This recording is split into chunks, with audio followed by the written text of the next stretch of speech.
Molyar konsentratsiya. Molyar konsentratsiya misollarini ishlashdan oldin bu konsentratsiyani qoidasi va formulalarini bir takrorlab olsak. Molyar konsentratsiya deb o'zi nimaga aytiladi? Molyar konsentratsiya deb 1 litr eritmada erigan moddaning miqdoriga aytiladi. Molyar konsentratsiyani topish formulasi qanday?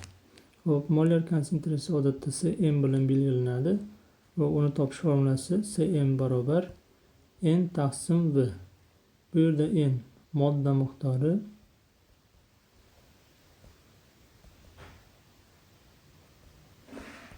ya'ni mol, V esa hajm, odatda litr. Modda miqdori bu erigan moddaning miqdori yoki bizdan nima so'ralsa shuni modda miqdori. Endi bu formulada modda miqdorini qanday topamiz? Modda miqdorini topish N teng Cm ko'paygan V bo'ladi. Hajmni topish formulasi esa V teng N taqsim Cm formulada bo'ladi. Misollarimiz shu formulalarga tushib ketaveradi. Endi ikkinchi misolni ishlasak. 2 litr eritmada 6 mol nitrat kislota bo'lsa, eritmaning molyar konsentratsiyasini aniqlang. Demak, eritmada eritmaning umumiy hajmi 2 litr, erigan modda miqdori esa 6 mol. Molyar konsentratsiya so'roq.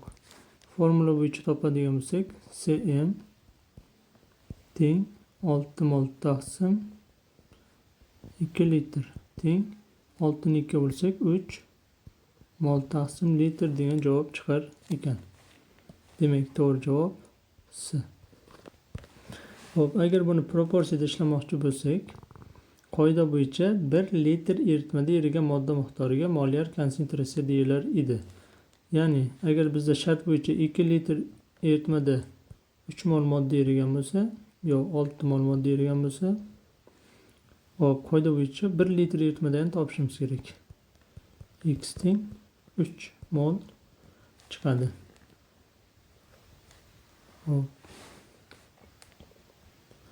Uchinchi masala. 500 ml eritmada 0,2 mol kaliy gidroksid bo'lsa, eritmaning molyar konsentratsiyasini aniqlang. Molyar konsentratsiya mol taqsim litrda aniqlashimiz kerak. Bizda esa hajm millilitrda berilgan. Demak, birinchi hajmni litrga aylantirib olamiz. 1 litrim 1000 millilitr bo'lsa, bizga berilgan 500 millilitrimiz necha litr bo'ladi? 500 ni 1 ga ko'paytirib 1000 ga bo'lsak, 0,5 litr bo'lar ekan. Demak, eritma hajmi 0,5 litr, erigan modda miqdori esa 0,2 mol. Molyar konsentratsiya so'roq. Molyar konsentratsiyani topish uchun modda miqdori 0,2 ni 0,2 molni bo'lamiz 0,5 litrga teng 0,2 ni 0,5 ga bo'lsak 0,4 mol taqsim litr degan javob chiqar ekan. Demak, to'g'ri javob D varianti.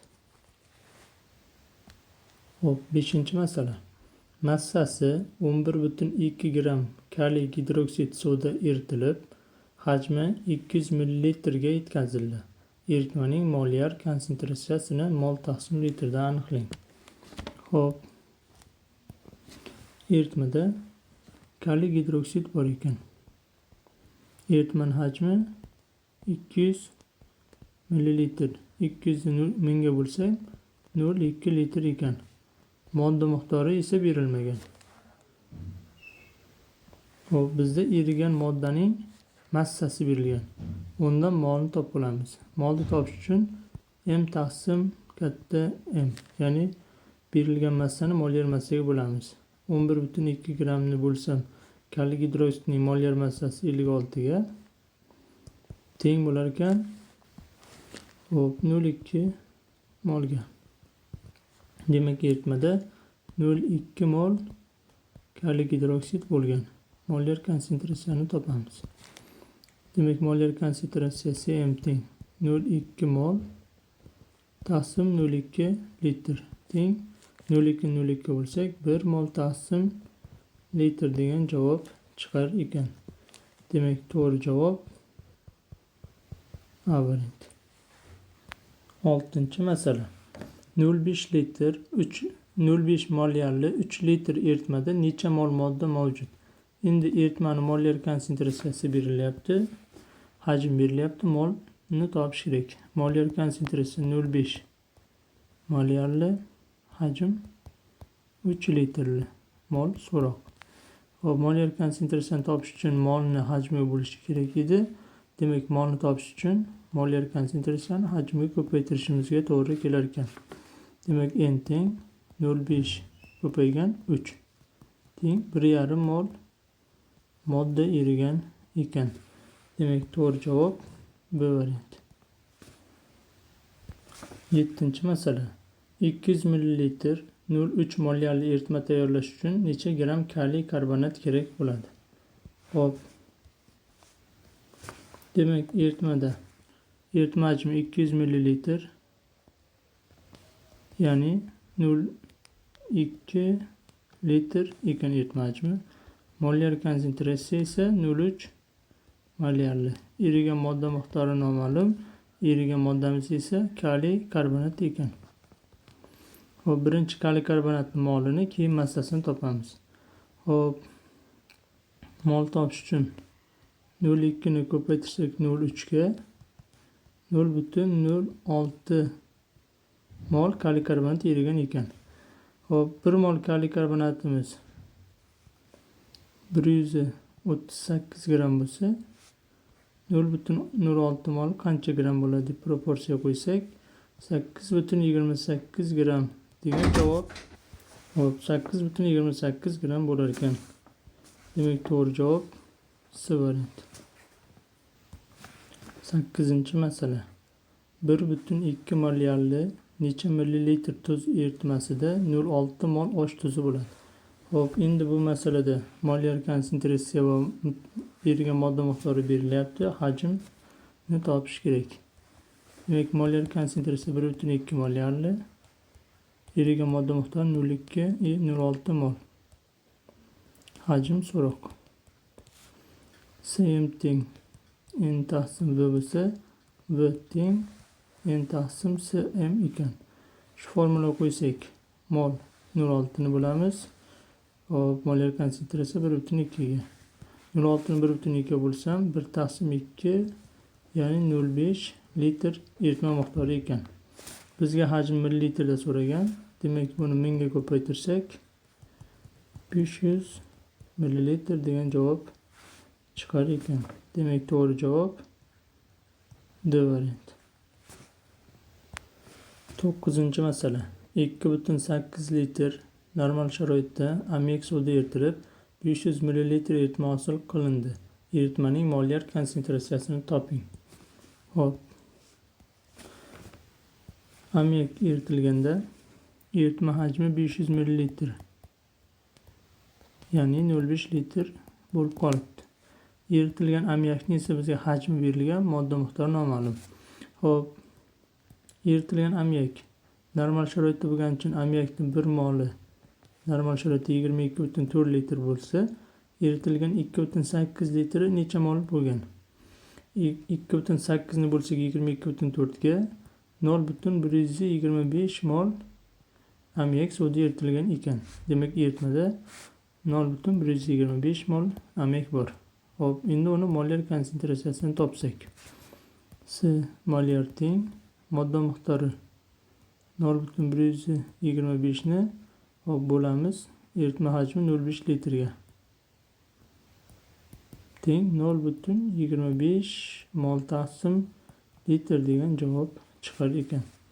Demak, to'g'ri javob A varianti. 11-masala. 200 ml natriy sulfat molyar konsentratsiyasi 2 mol taqsim litr eritmasidagi natriy atomlari miqdorini molda hisoblang. Hop. Eritma hajmi 200 ml, ya'ni 0,2 litr ekan. Molyar konsentratsiyasi esa 2 mol taqsim litr bo'lgan natriy sulfat eritmasi. Demak, bundagi natriy sulfatni molini topsak, N teng Cm ko'paygan V. N teng 0,2 ko'paygan 2 teng 0,4 mol natriy sulfat erigan ekan. Natriy sulfatni 1 molida 2 ta atom bo'lsa, demak 1 mol natriy sulfatda 2 ta, ya'ni 2 mol natriy atom bo'lsa, 0,4 mol natriy sulfatda 0,4 2 ko'paytirib 1 ga olsak 0,8 mol natriy atomlari bo'lar ekan. Demak, to'g'ri javob C varianti. 14-masala. 100 ml 2 mol taqsim litrli osh tuzi eritmasiga qancha millilitr suv qo'shilsa 0,4 molyarli 0,4 mol taqsim litrli eritma hosil bo'ladi. Demak, dastlabki eritmamizning hajmi 100 ml, ya'ni 0,1 litrli, molyar konsentratsiyasi esa 2 mol taqsim litrli eritma bo'lgan. Demak, dastlabki eritmada qancha osh tuzi erigan? Molni topsak, 2 ni ko'paytiramiz 0,1 ga teng 0,2 mol natriy xlorid eritmasi bo'lgan ekan. Endi bunga noma'lum, ya'ni x litr suv qo'shsak, yangi eritma hosil bo'ladi. Yangi eritmada umumiy hajm 0,1 litrga x litr qo'ysak, 0,1 plus x litr bo'ladi.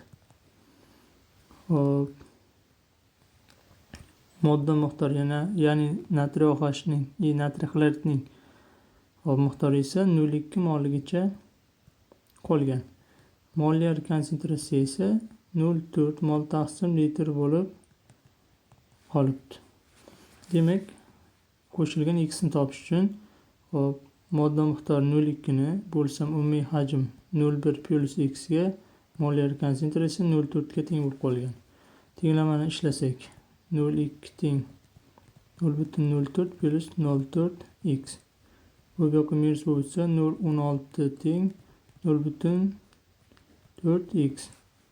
X teng 0,16 ni 0,4 ga bo'lsak 0,4 ga ekan. Ya'ni 0,4 litr suv qo'shilgan ekan. Buni millilitrga aylantirish uchun mingga ko'paytirsak, 400 millilitr suv qo'shilgan bo'lar ekan. Demak, to'g'ri javob D varianti.